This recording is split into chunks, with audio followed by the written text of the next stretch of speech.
ఓం శ్రీ గురుభ్యో నమ.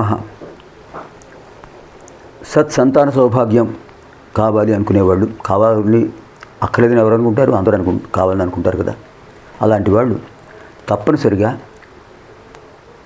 వాల్మీకి రామాయణంలో ఉన్నటువంటి రామావతార ఘట్టాన్ని పారాయణ చేయండి, కథ తెలుసుకోండి, మనోవాంఛ సిద్ధి పొందండి. ఆపదామపహర్తారం దాతారం సర్వసంపదాం లోకాభిరామం శ్రీరామం భూయో భూయో నమామ్యహం. ఇక్కడ వాల్మీకి రామాయణం బాలకాండలో 18వ సర్గలో అద్భుతంగా చెప్పారు విశేషమైనటువంటి రామావతార ఘట్టాన్ని. తతో యజ్ఞే సమాప్తే తు ఋతూనాం షట్సమత్యయుః తతశ్చద్వాదశే మాసే చైత్రే నవమికేతిథౌ పునర్వసు నక్షత్రే అంటే నక్షత్రే అదితిదైవచ్చే అంటే పునర్వసు నక్షత్రం.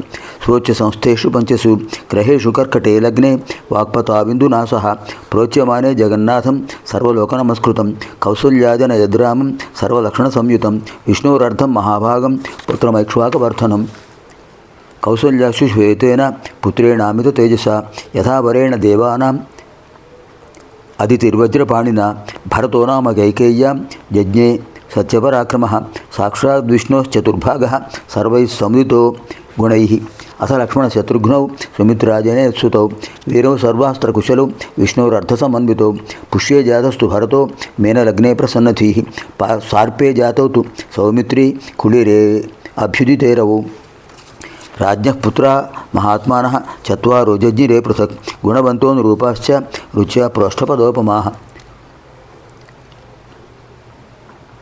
అతిథ్యైకాదశాహంతు నామకర్మ తథాకరోత్ జ్యేష్ఠం రామం మహాత్మానం భరతం కైకేయీసుతం సౌమిత్రిం లక్ష్మణమితి శత్రుఘ్నమపరం తథా వశిష్ఠః పరమో ప్రీతో నామాని కురుతే తదా. అద్భుతమైనటువంటి ఈ శ్లోకాలు మనం పారాయణ చేసిన ఆ కథాంశాన్ని విన్నా కూడా సత్సంతాన సౌభాగ్యం కలుగుతుంది, అందులో ఏమాత్రం సందేహం లేదు.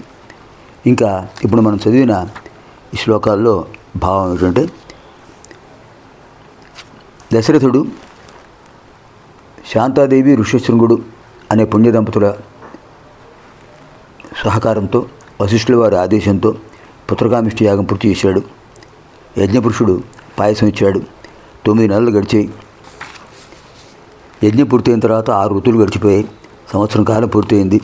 తర్వాత అంటే సంవత్సరం కాలం యజ్ఞం పూర్తయిన తర్వాత పుత్రకామిష్టికి సంవత్సరం దాటిన తర్వాత 12వ మాసంలో చైత్రమాసంలో పునరుసు నక్షత్రయుక్త నవమి తిథి యందు పంచగ్రహాలు తమ తమ ఉచ్చస్థానాల్లో ఉండగా, అంటే లగ్నంలో గురుడున్నాడు చంద్రుడితో కలిసి, సూర్య కుజ గురు శుక్ర శనులు ఉచ్చస్థానాల్లో ఉన్నారు.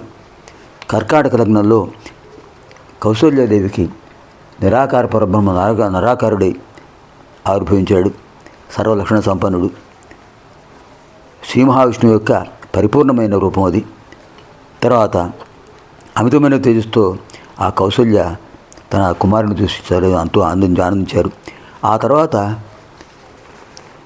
చైత్రశుద్ధ అంటే శ్రీరామచంద్ర ప్రభు ఆవిర్భవించిన రోజు చైత్రశుద్ధ నవమి, పునరుసు నక్షత్రం, కర్కాటక లగ్నం. తర్వాత ఆ రోజే అపరాహ్నం తర్వాత పుష్యమి నక్షత్రంలో మేనలగ్నంలో భరతుడు ఆవిర్భవించాడు. అద్భుతమైనటువంటి విశేషమైన పవిత్రమైన సమయం అది. సాక్షాత్తు విష్ణువు యొక్క 4వ భాగం ఆయన సకల సద్గుణ సంపన్నుడు భరతుడు కైకేయికి జన్మించాడు. ఆ తర్వాత సుమిత్రాదేవి కవలలను పొందింది. లక్ష్మణ శత్రుఘ్నులు వారు అంటే భరతుడు పుష్యమి నక్షత్రంలో మేనలగ్నంలో పుట్టాడు. మర్నాడు అంటే చైత్రశుద్ధ దశమి నాడు లక్ష్మణ శత్రుఘ్నులు ఆశ్లేష నక్షత్రంలో జన్మించారు, కర్కాటక లగ్నంలో మధ్యాహ్న సమయంలో. ఈ విధంగా జరిగిన తర్వాత సరిగ్గా ఆ పుష్పవృష్టి కురిపించారు దేవతలు. ఎందుకంటే దుష్ట శిక్షణ కోసం, శిష్ట రక్షణ కోసం పరిపూర్ణావతారం ఆవిర్భవించిందని. 11 రోజులు దాటిన తర్వాత నామకరణం చేశారు వశిష్ఠుల వారు. శ్రీరాముడు అందరినీ ఆనందింపజేసేవాడు, రాజ్యాన్ని భరించగలవాడు భరతుడు, అద్భుతమైన ఆధ్యాత్మిక సంపద కలిగిన వాడు లక్ష్మణుడు, శత్రువును సులభంగా సంహరించగలవాడు శత్రుఘ్నుడు అని నామకరణం చేశారు. ఇది రామావతార ఘట్టం. ఈ విషయాలు వినటం వల్ల మనకు అద్భుతమైనటువంటి రామానుగ్రహం కలుగుతుంది. అంతేకాదు శ్లోకాలు కొద్దిగానే ఉన్నాయి అనుకోకండి. ఇది మామూలుగా ఈ సర్గలో అష్టాదశ సర్గ బాలకాండ, వాల్మీకి రామాయణం బాలకాండ 18వ సర్గలో 58 శ్లోకాలు ఉన్నాయి. కానీ మనకు అవసరమైన శ్లోకాలు ముఖ్యంగా ఈ కొన్ని శ్లోకాలే. అంటే 8వ శ్లోకం నుంచి మనం 21వ శ్లోకం వరకు ఉన్న విశేషాలు తెలుసుకున్నాం. ఈ విషయాలు తెలుసుకుని మనం మూల శ్లోకాలు విన్నాం, తర్వాత భావం కూడా విన్నాం.